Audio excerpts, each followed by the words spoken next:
O que te conozcan bien los, que te Mi conozcan nombre bien es los.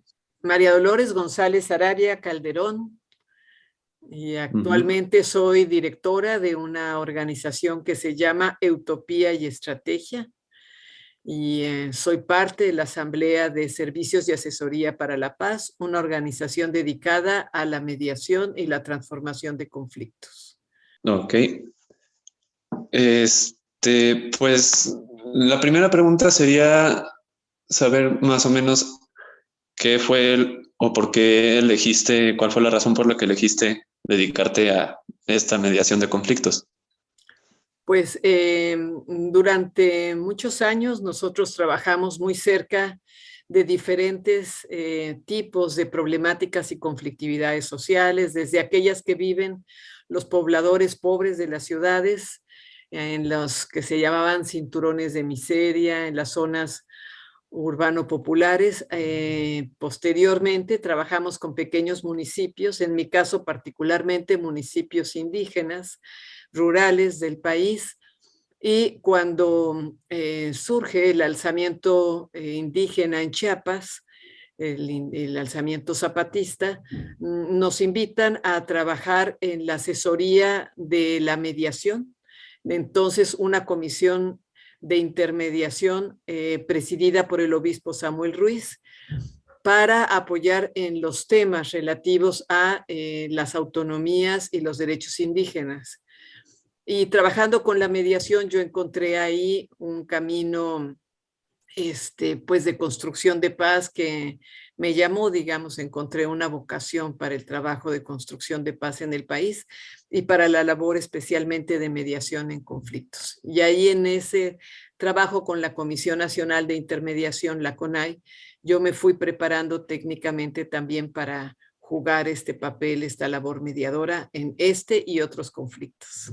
¿Cuánto tiempo llevas haciendo esto así, más o menos? Pues empecé, digamos, ya en los propios diálogos de paz en Chiapas, que digo, es cuando encontré en esto, pues un camino que al menos yo estoy muy convencida es el que logra, pues que de este momento de confrontación, este momento de enfrentamiento, se reconvierta en un momento de construcción, de propuesta, de intentar nuevas soluciones, etcétera. Y ahí es cuando yo me decido a dejar mi otro trabajo y dedicarme plenamente a esto. Y desde entonces tengo 23 años haciéndolo. Y lo he hecho inicialmente en Chiapas, pero después en muchos otros conflictos en el país e incluso en otros países. Entonces ya mucho tiempo, diríamos. Y este tipo Sí, de labor, pues aunque no estoy en la misma organización, la he seguido haciendo de muchas maneras, ¿no? claro. ¿Y a qué te dedicabas antes de esta mediación de conflictos? Estaba dedicando, antes de entrar a Serapaz, a la escuela de capacitación, se llamaba Escuela Nacional Municipalista. Entonces, mucho tiempo he trabajado temas de capacitación. Y de hecho Ah, ok, también ha ok. sido un continuo en mi vida, ¿no? Y una vez que descubriste tu vocación actual de mediación de conflictos, ah, ya una vez que descubriste eso, te dedicaste así día y noche muy, muy tajante, me imagino, ¿no? Que a muy constante, perdón, a este trabajo. Sí, sí, pues mira, todo lo que pueda, pues trato de equilibrar también con otros aspectos de la vida personal, como mi familia, Claro, pero sí. sí, yo diría que dedicada de tiempo completo, muchos años, es un trabajo exigente, exige mucha dedicación de tiempo, de preparación de los casos que se van a abordar, también pues una preparación emocional, porque son espacios de una gran intensidad de emociones, sentimientos, expresiones fuertes, ¿no? Y entonces es una comunicación muy intensa, entonces también hay que prepararse para eso. Y también es un trabajo que me ha exigido viajar mucho. Yo sigo manteniendo un pie en Chiapas, digamos, haciendo una labor más o menos constante, pero no solo en Chiapas, Oaxaca, Guerrero, Veracruz, en el norte del país, mucho a partir de que empieza la violencia más fuerte, pues me ha tocado mucho trabajar en algunos estados del norte también.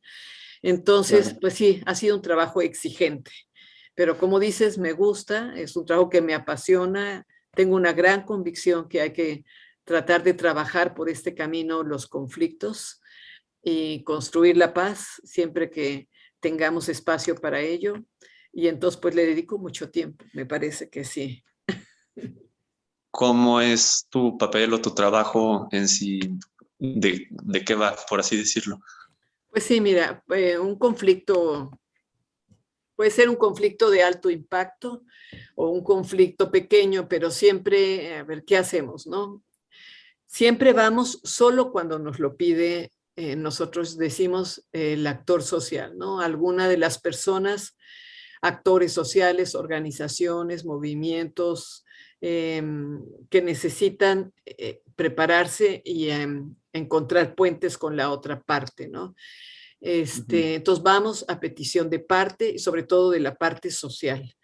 Segundo, la manera en que procedemos es a escuchar a ambas partes, ¿no? De manera muy detallada. A veces tenemos que escuchar a las dos partes principales del conflicto, pero también a muchos actores.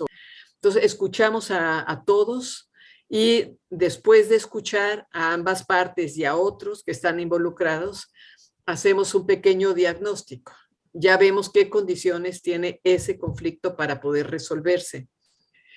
Y valoramos. Una de las cosas que nosotros siempre valoramos es si las dos partes tienen verdaderamente voluntad de buscar una salida pactada, una salida a través de un proceso de diálogo y negociación, una salida donde todos van a hacer concesiones en el afán de buscar los cambios necesarios para mejorar la situación, incluyendo los distintos intereses que están en juego, ¿no?